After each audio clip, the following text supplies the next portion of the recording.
ఒక పెద్ద అడవి, అందులో ఒక లేక్. ఆ లేక్ పక్కనే ఒక అందమైన ఇల్లు. ఆ ఇంట్లో నువ్వు నీ భార్య. ఊహించుకోవడానికే చాలా బ్యూటిఫుల్గా ఉంది కదా. ఇలా ఊహించుకునే ఒక కపుల్ ఇక్కడికి హనీమూన్కి వస్తారు. అయితే వాళ్ళ హనీమూన్ వాళ్ళు అనుకున్నట్టుగానే రొమాంటిక్గా జరిగిందా లేదా అనేది ఈ మూవీ చూసి తెలుసుకుందాం.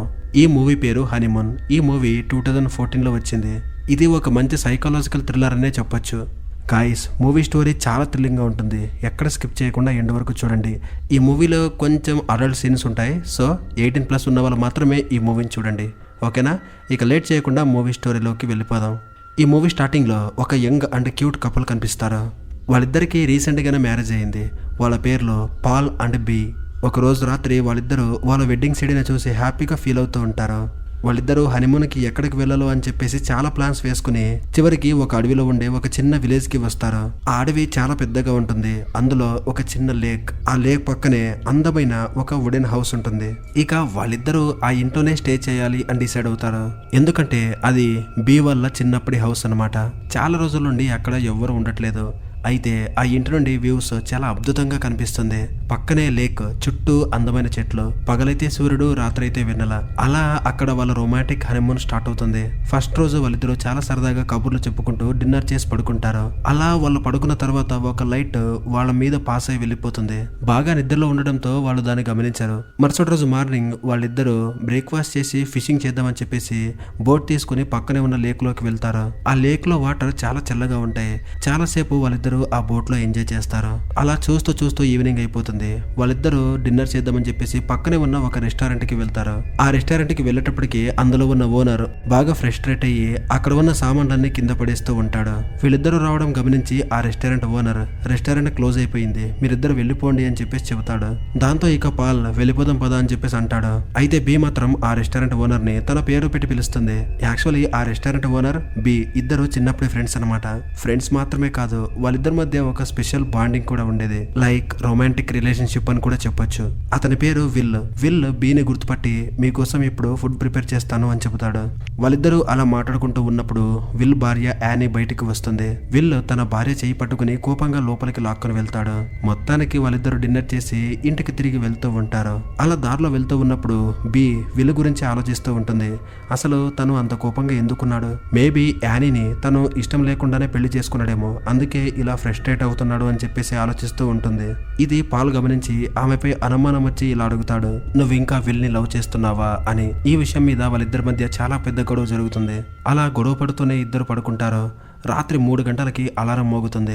ఇక పాల్ తెల్లారిందేమో అని చెప్పేసి ఫిషింగ్ కి వెళ్ళడానికి మొత్తం అంతా ప్రిపేర్ చేసుకుంటాడు. అనుకోకుండా బయట ఉన్న గడియారం చూస్తాడు. అందులో టైం 3 o'clock అయి ఉంటుంది. ఏంటి ఈ టైంలో అలారం మోగింది అని చెప్పేసి పడుకోవడానికి మళ్ళీ రూమ్ లోకి వెళ్తాడు. రూమ్ లోకి వెళ్ళి చూస్తే తన భార్య బెడ్ మీద ఉండదు. దాంతో ఇక తను బీ కోసం ఇల్లంతా వెతుకుతాడు. ఎంత వెతికినా ఇంట్లో కనపడకపోయేసరికి ఫారెస్ట్ లోకి వెళ్లి వెతుకుతాడు. ఎర్లీ మార్నింగ్ 3 o'clock కాబట్టి అడవిలో మొత్తం బాగా చీకటిగా ఉంటుంది. అలా ఆ అడవిలో చాలాసేపు బీ కోసం వెతికిన తర్వాత దూరంగా ఉన్న ఒక చెట్టు కింద బీ బట్టలు లేకుండా నగ్నంగా నిలబడి ఉంటుంది.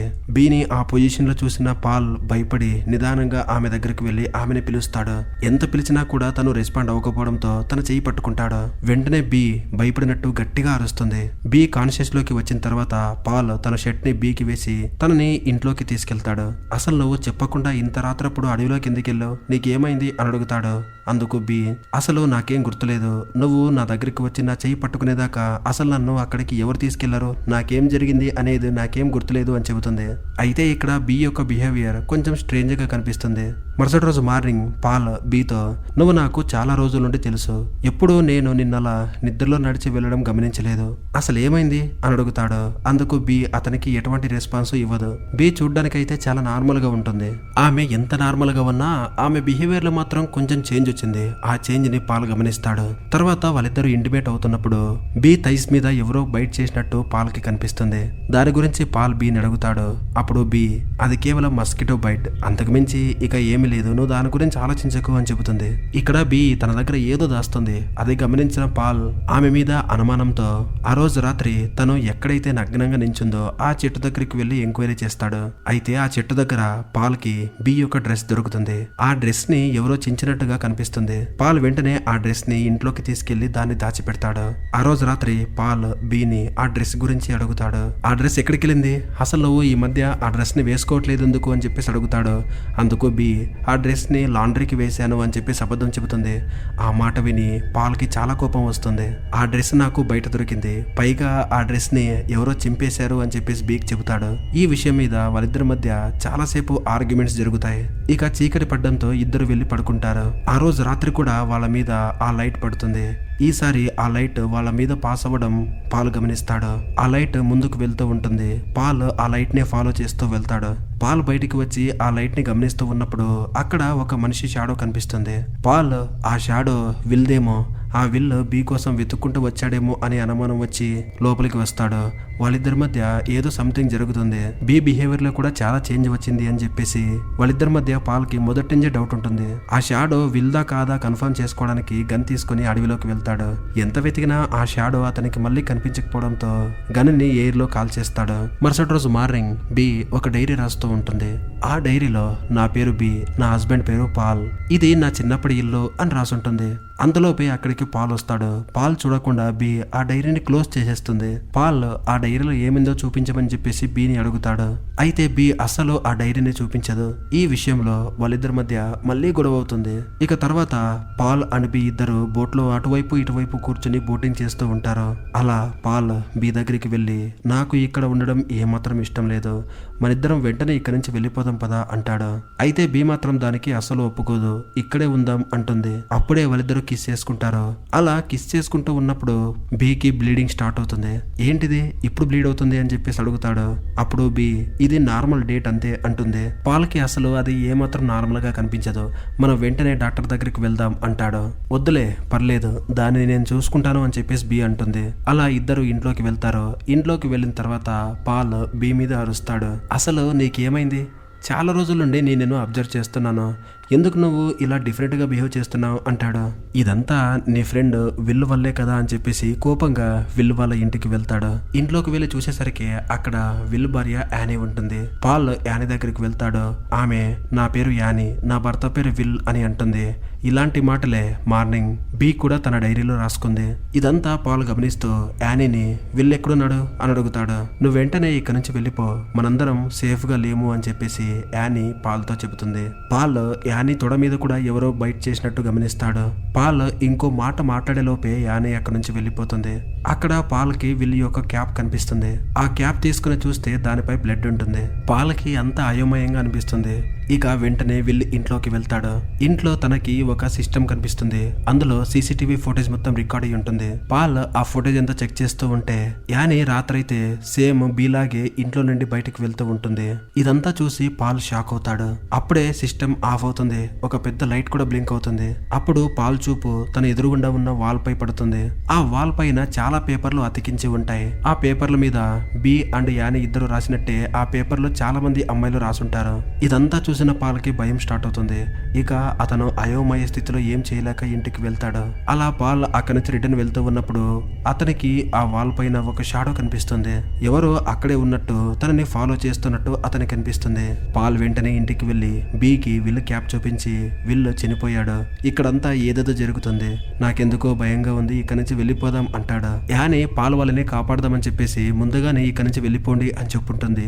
ఇదంతా పాల్కి గుర్తొచ్చి మనం ఇక్కడ ఒక క్షణం కూడా ఉండకూడదు, మనం ఇక్కడ ఎంతసేపు ఉంటే మనకు అంత ప్రమాదం అని చెప్పేసి బీతో అంటాడు. అయితే బీ మాత్రం అతను చెప్పిన దానికి ఏమాత్రం రెస్పాండ్ అవ్వదు. ఇక వెంటనే పాల్ కార్ కీస్ కోసం వెతుకుతాడు. బీ ముందుగానే ఆ కార్ కీస్ ని తన దగ్గరే దాచిపెట్టుకుని ఉంటుంది. దాంతో ఇక పాల్ బీ యొక్క బ్యాగ్ అంతా చెక్ చేస్తాడు. ఆ బ్యాగ్ లో పాల్ కి డైరీ దొరుకుతుంది. ఆ డైరీలో బీ రాసిందంతా చదువుతాడు. అప్పుడు పాల్ కి అర్థమయ్యే విషయం ఏంటంటే తన ఎదురుగా ఉన్నది తన భార్య బీ కాదు, ఇంకెవరో. ఒకవేళ తన బి అయితే తనకన్నీ గుర్తుంటాయి, ఇలా డైరీలో రాసుకునే అవసరం కూడా లేదు. బికి దయ్యం పట్టిందేమో, అందుకే ఇలా స్ట్రేంజ్ గా బిహేవ్ చేస్తుంది అనుకుంటాడు. ఇక ఆ దయ్యం నుండి తప్పించుకోవడానికి బిని ఒక బెడ్ కట్టేస్తాడు. అంతలోపే బి యొక్క షాట్ నుండి ఏదో ఒక లిక్విడ్ బయటకు వస్తుంది. అది చూసిన పాల్ భయపడతాడు. వెంటనే చేయి పెట్టి బయటికి లాగితే దాని నుండి ఒక పెద్ద పాము లాంటి జీవి బయటకు వస్తుంది. బి గట్టిగా ఏడుస్తూ ఉంటుంది. పాల్కి అసలు ఏం చేయాలో అర్థం కాదు. ఇక వెంటనే పాల్ బి యొక్క కట్లు విప్పేస్తాడు. అలా వాళ్ళిద్దరూ మళ్ళీ అడవిలోకి నడుచుకుంటూ వస్తారు. వాళ్ళిద్దరూ అలా అడవిలో నడుస్తూ ఉన్నప్పుడు బి పాల్తో, నీకు నేను ఒక విషయం చెప్పాలి. మనం ఒకరోజు ఇంట్లో పడుకున్నప్పుడు మన మీద నుండి ఒక లైట్ పాస్ అయ్యింది. ఆ లైట్ ఏమై ఉంటుంది అని చెప్పేసి దాన్ని ఫాలో చేస్తూ అడవిలోకి వెళ్ళాను. ఒక్కసారిగా నా ముందుకు ఎవరో వచ్చి మాయమైనట్టు నాకు అనిపించింది. అంతే, ఆ తర్వాత నాకేం గుర్తులేదు. నువ్వు వచ్చి నన్ను ఇంట్లోకి తీసుకెళ్ళావు అని చెబుతుంది. ఈ విషయాన్ని నేను చాలాసార్లు నీతో చెప్పాలి అనుకున్నాను, కానీ నువ్వు కూడా ఎక్కడ ధైర్యం కోల్పోతావో అని చెప్పేసి నేను నీకు ఈ విషయాన్ని చెప్పలేదు అంటుంది. అప్పుడు పాల్, నువ్వేం భయపడకు, మనల్ని ఎవరు ఏమీ చేయలేరు అని చెబుతాడు. అలా మాట్లాడుతూ పాల్ బీని చూస్తూ ఉన్నప్పుడు ఆ లైట్ బీపై మళ్ళీ పడుతుంది. అప్పుడే బి కాన్షియస్ కోల్పోతుంది. అప్పుడు బి బాడీలోకి ఇంకో ఆత్మ వస్తుంది.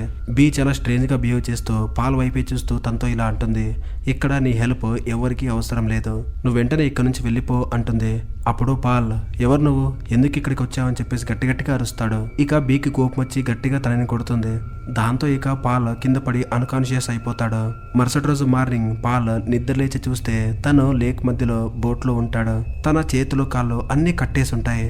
అప్పుడు తన ఎదురుగా ఉన్న బి పాల్ని చూస్తూ, నేను నిన్ను కాపాడాలి అనుకుంటున్నాను, నువ్వు వాటర్లో ఉంటేనే సేఫ్గా ఉంటావు, అందుకనే నేను నిన్ను వాటర్లో తోసేస్తున్నాను, సేఫ్గా ఉండు అని చెప్పేసి బి అలాగే పాల్ని బోట్లో నుండి ఆ వాటర్లోకి తోసేస్తుంది. తన కాళ్ళు చేతులు కట్టేసి ఉండడంతో పాల్ తన నుండి తప్పించుకోలేకపోతాడు. ఇక పాల్ ఊపిరాడక చనిపోతాడు. మనం ఇక్కడ తెలుసుకోవాల్సిన ఇంకో విషయం ఏంటంటే యానీ కూడా తన భర్త విల్ని ఇలాగే చంపేసి ఉంటుంది. పాల్ చనిపోయిన తర్వాత బి పూర్తిగా దయ్యంలా మారిపోతుంది. తన స్కిన్ అంతా ఒక పాములాగా మారిపోతుంది. ఇక తర్వాత బి రూమ్ లో తన వెడ్డింగ్ సీడీ ప్లే చేస్తూ చూస్తూ ఉంటుంది. అంతలోనే అక్కడికి యానీ వస్తుంది. యానీ కూడా పూర్తిగా దయ్యంలా మారిపోయి ఉంటుంది. అలా వాళ్ళిద్దరి మధ్య మళ్ళీ ఆ లైట్ పడుతుంది. ఆ లైట్ పడిన వెంటనే వాళ్ళిద్దరు మళ్ళీ ఆ అడవిలోకి నడుచుకుంటూ వెళ్తారు. ఇలా ఈ మూవీ స్టోరీ ఎండ్ అయిపోతుంది. అసలు ఇంతకీ ఆ అడవిలో వాళ్ళిద్దరూ అలా బిహేవ్ చేయడానికి కారణం ఏంటంటే ఆ అడవిలో చాలా కాలం నుండి ఒక దయ్యం ఉంటుంది. వాళ్ళ హస్బెండ్ కి తనంటే అస్సలు పడదు. అందుకనే తన హస్బెండ్ ఇక్కడికి తీసుకొచ్చి తనని చేతుల కాళ్ళు కట్టేసి ఆ వాటర్ లో పడేసి చంపేసి ఉంటాడు. అలా చనిపోయిన తర్వాత ఆమె దయ్యంగా మారి ఆ విలేజ్ కి వచ్చిన కపుల్స్ లో ఆడవాళ్ళందరినీ ప్రాసెస్ చేసి వాళ్ళతోనే వాళ్ళ భర్తల్ని చంపించేస్తుంది. ఇంతకు ముందు పాల్ అండ్ బి ఇద్దరు రెస్టారెంట్ కి వచ్చినప్పుడు విల్ చాలా కోపంగా ఉంటాడు కదా, ఎందుకంటే తన భార్య యానీ ఇలానే స్ట్రేంజ్ గా బిహేవ్ చేస్తూ ఉండడంతో అతను అలా ఫ్రస్ట్రేట్ అవుతూ ఉంటాడు. సో గైస్, ఇదే ఈ మూవీ యొక్క ఫుల్ స్టోరీ. ఈ మూవీ స్టోరీ మీకు ఎలా అనిపించింది? ఒకవేళ నా ఎక్స్ప్లెనేషన్ కనుక మీకు నచ్చితే ఈ వీడియోని లైక్ చేయండి, మీ ఫ్రెండ్స్కి కూడా షేర్ చేయండి. మన ఛానల్ని సబ్స్క్రైబ్ చేయడం మాత్రం అస్సలు మర్చిపోవద్దు. Thank you for watching.